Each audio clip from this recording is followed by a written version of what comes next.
ଆଜିକା ବିହାଘରଟେ ଯିବାର ଥିଲା ବେଲେ ମୁଇଁ ଜୋତା ଜୋତି ପିନ୍ଧିକିରି ପୁରା ରେଡି ହେଇଦେଲି। ଆଉ ଆଲୋକ ଭାଇ ବି ରେଡି ହେଇଥିଲା ବୋଲେ ଆଲୋକ ଭାଇର ସାଙ୍ଗେ ବାହାରି ଗଲୁ ସାତ ମୁଡ଼ା ନିକେ ବିହାଘର ଯିବାର ଲାଗି।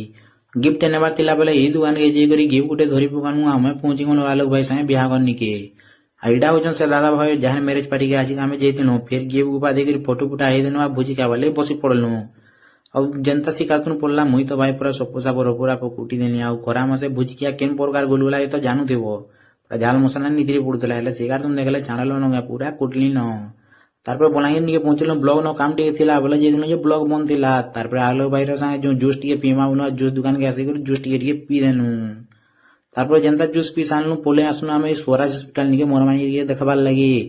ଆଉ କାଇଁ ଯେ ବୋଲେ ମୋର ମାଇର ଟ୍ୟୁମର ଅପରେସନ ହେଇଛି ଆଉ ଏଇଟା ହଉଛି ମୋର ମାଇ ଯାହାର ଅପରେସନ ହେଇছে ଫେର ମୋର ମାଇକେ ଦେଖି ଦୁକା ସାରିକରି ଆମେ ବାହାରି ଗଲୁ ଆଲୋକ ଭାଇର ସାଙ୍ଗେ ଘରକେ ଯିବାର ଲାଗି।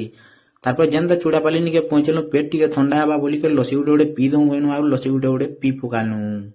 ଲସି ପିଇ ସାରିଲା ପରେ ପଳେଇ ଆସିଲୁ ଆମେ ଏଇଟା ଘରକେ। ଆଉ ଆଜିର ଭିଡିଓ ଏତିକି ଥିଲା ମିତ୍ର ମାନେ ଫେର ଭେଟ ପଡମା ଗୋଟେ ଭିଡିଓ ନେ। ଭିଡିଓ କେ ଲାଇକ୍ ସେୟାର ଆଉ ଫଲୋ ଟେ କରିଦେଇଥ।